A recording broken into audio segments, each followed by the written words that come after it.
a bit of LRP and Schumacher history today.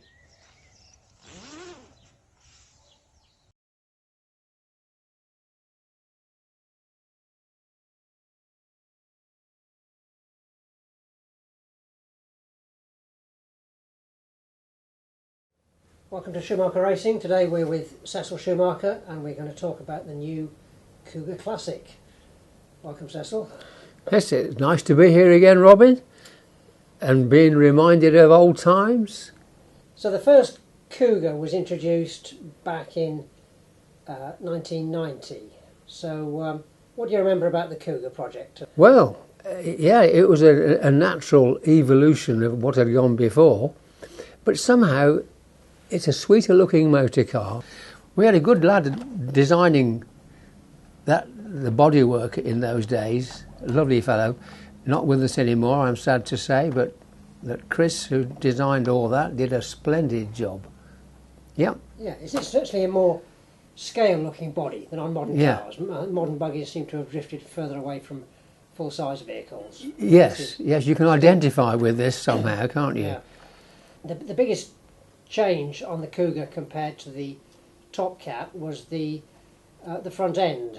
Tell us about how that changed. Well, the crashback system which we had evolved was found to be unnecessarily complicated, and this neater, simpler arrangement was perfectly durable and worked extremely well, that's all I can say. Plenty of movement.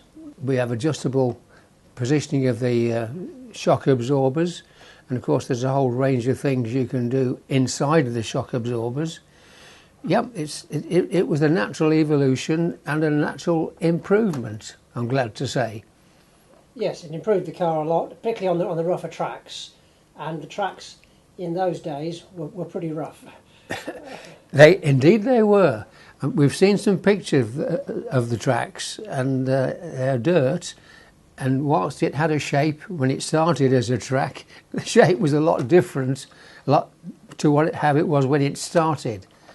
I think modern tracks are rather more stable. Yes, I know the COUGAR, when it raced in the 1990 Euros, which I think was its first big win, the team put rear shocks on the front and taller front shock towers to get even more travel. Yeah, the team worked hard on that, in that particular instance, and evolved using the rear shocks on the front, and it obviously made a big improvement for that particular track, because didn't we win it? I think we did. Yes. Yeah. Phil Davis, I think, was top qualifier, and then Jurgen Lautenbach won the race. Yeah, dear old Jurgen, absolutely. So, tell us about the chassis system. Well, a pressed aluminium form with enough depth to give it rigidity does in fact make a very light, strong structure, and as this has proven, and has worked very well. And it gives you oceans of space to put things in, and the modern equipment is more compact than the original stuff that we used. You've got rather unique geometry at the front here, but not like any other car, and our old servo saver was still in use. So the COUGAR Classic uses some of the original mouldings, those that we still had mould tools for. Some parts have been retooled. The major difference is that we've now got the lipo battery fitting. That's a modern addition to fit modern lipo batteries, which is what most people use. But apart from that, it's a pretty authentic replica. Yes. Tell us about the transmission system, Cecil. Well, the twin belts is what we majored on. Tiny toothed belts, which don't really look as if they'd ever be strong enough, but actually they are, and they work extremely well.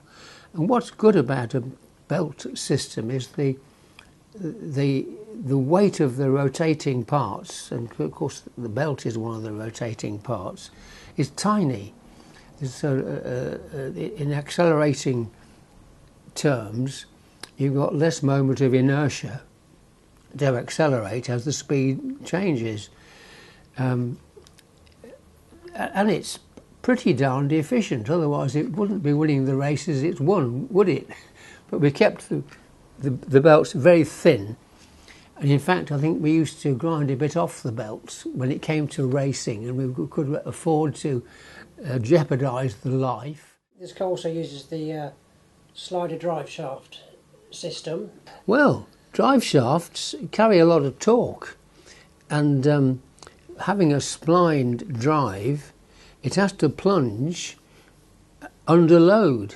And when you've got the beans on and you're really giving it maximum torque, and you go over a bump, the friction in the sliding action can almost lock the suspension. Not good, of course. It's a good, efficient mechanism that's, again, stood the test of time. I have to mention these universal joints down here. They were on the original cats, and the moulded parts have the brass cruciform inside, and it's quite a knack, and you need good strong fingers to flex the plastic, the nylon, to fit it all together. It's all good for that distortion. It doesn't. They revert to their correct position, and they have a good life. But in the early days, the odd bloke would ring up and say, "I can't do this. It's too hard to do." Then I would tell them that how old was she? About 10-year-old daughter was putting these together for us as a bit of homework. The tyres that come with this are period full spike tyres. Why have you got so few spikes compared to modern tyres? It's a matter of looking at the scale effect. The weight of a car goes with the cube of linear dimension, and if you look at so 12 cubed is a big number, and so the actual ground pressure, if you scaled linearly the tyre pattern on a large tractor, the ground pressure is so low that the spike doesn't really penetrate the ground or the grass or the mud or whatever it is. So you've got to have a small enough spike to engage at that load, that level of low pressure. So you just have to have not many sharpish spikes. And if you want a lot of grip, you've got to have even more spikes and even sharper spikes. But this was where we started, and it rapidly evolved into some lovely mini spikes patterns.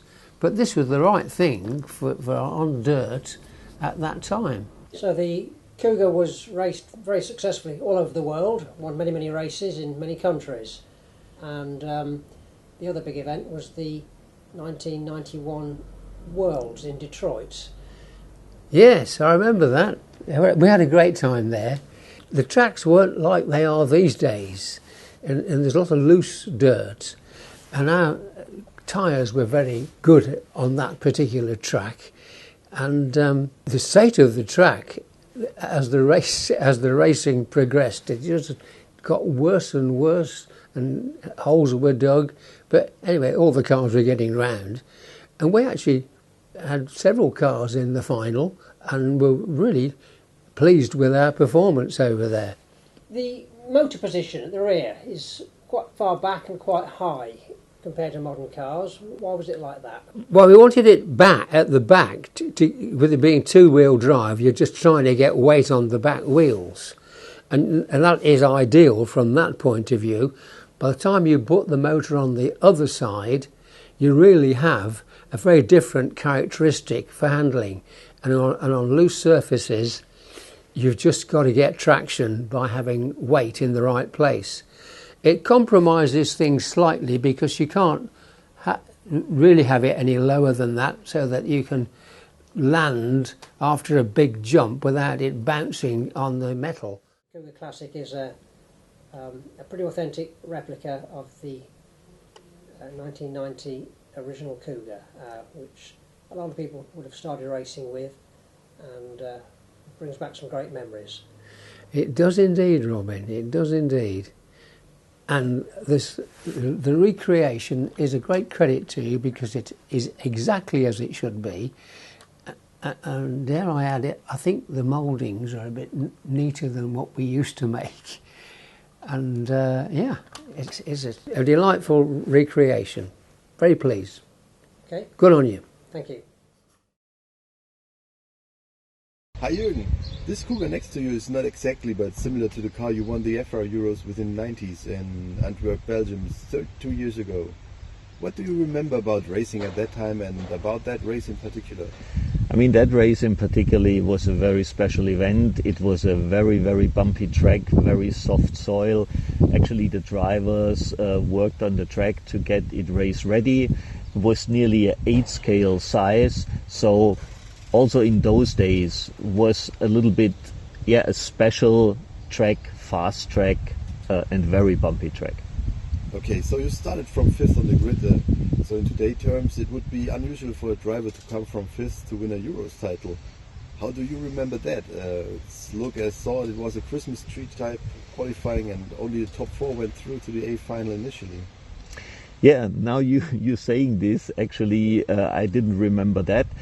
Obviously, I was in the semi-finals then, only the top 4 going to the mains. I have no memory what my position in after qualifying was, but lining up 5th on the grid means I must have been the fastest in the semi-finals. So yeah, was still a decent starting point.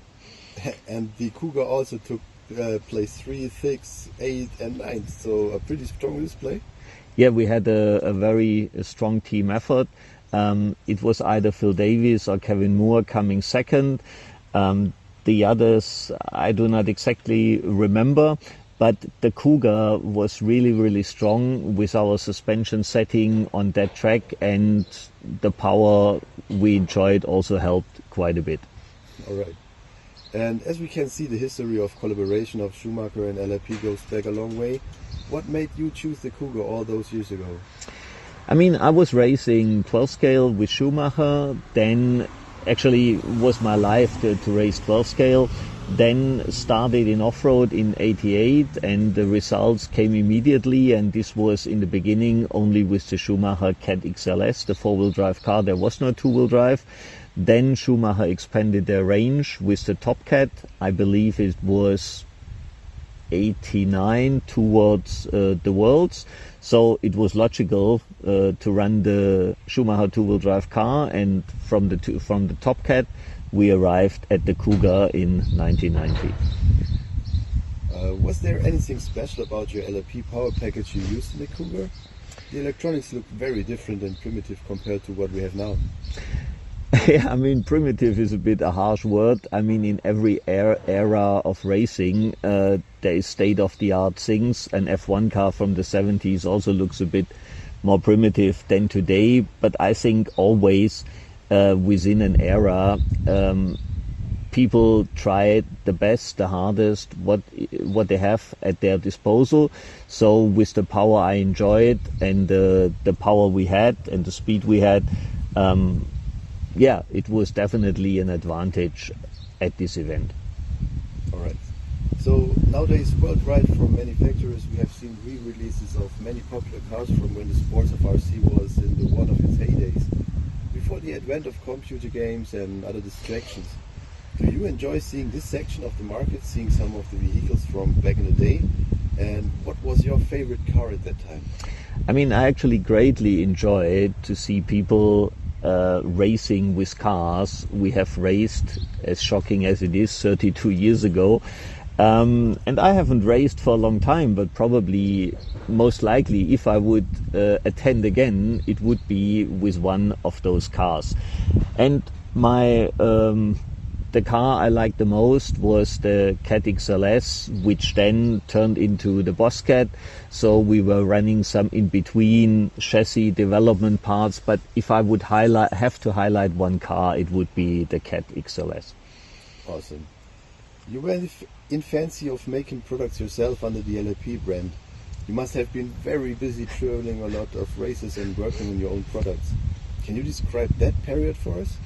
Yeah, I mean, it was a fascinating and very busy time. I mean, for me, I always wanted to see the world, race all over the world, and basically find out how far I can get, and then live with whatever is the result. And coming 5th in Australia and 6th in Detroit, I didn't win the World Championship, which was my original goal, but I think I did quite well. And then winning 3 Euros, also pretty good.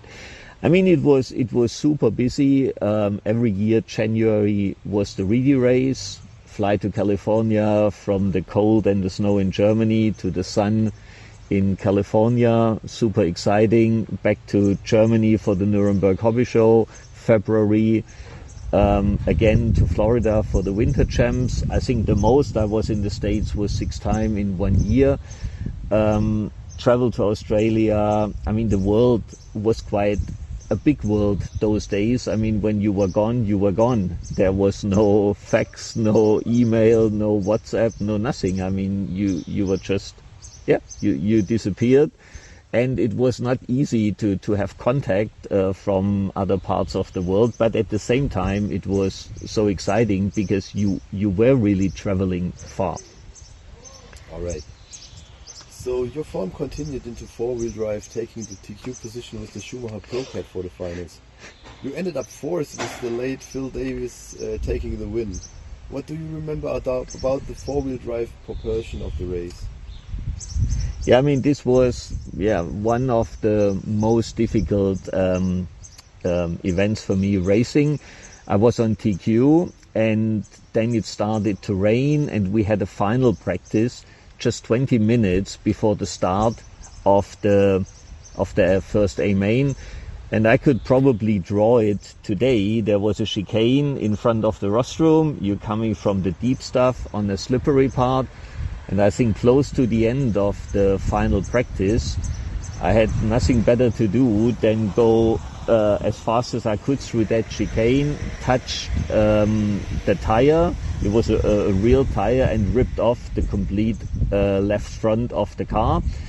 Then we really struggled to get in time for the first A main to the grid, but managed by taking my friend Stefan Oberle's front end out of his car and put it on my car. And then I just made it to the rostrum, but then I was very nervous and actually jump started the first A main. Yes, then I would normally say there is still 2 more to count, and this I cannot exactly remember how I ended up 4th, but at the moment it happened, I was terribly disappointed. I mean, in those days it was 4 electric classes. I had won 3, was on pole on the 4th. But now looking back, you have days where the luck is on your side, and these things also happen. But I could have avoided this, and it was only me who made the mistake, which probably is harder to swallow than if the equipment would give up. So what were your memories of your teammate, Phil? I mean, with Phil, the team in reality was Phil Davis, racing and designing full time, and it was Kevin Moore and me. And personally, Kevin and I, we were very close. We tested together. We did share everything. We also shared, of course, with Phil, but the relationship with Kevin was super close. Phil was very competitive, was the designer, responsible for the cars we used. So sometimes we felt different directions would get us to the goal, but overall, great guy, working very hard, super competitive, great teammate. Okay. And what other races did you compete with the Cougar during that period? The IFMA Worlds in Detroit, USA springs to mind where you made the A main. Yeah, I mean, the Worlds in Detroit, where I came 6th, was another brilliant result. But for me, the one who stands out most is the Worlds warm-up, where I won with the COUGAR two-wheel drive in America. Now, of course, the warm-up is not the Worlds, but everybody was there. And for me, this event goes down, for me, this is the one time I managed to beat them all. But couple of weeks later at the Worlds, it was not as good as at the warm-up, but 6 was still a great result. Okay, so thank you, Jurgen, for talking about the Schumacher COUGAR and your success during that period, and hopefully we will see you in the track with that car again.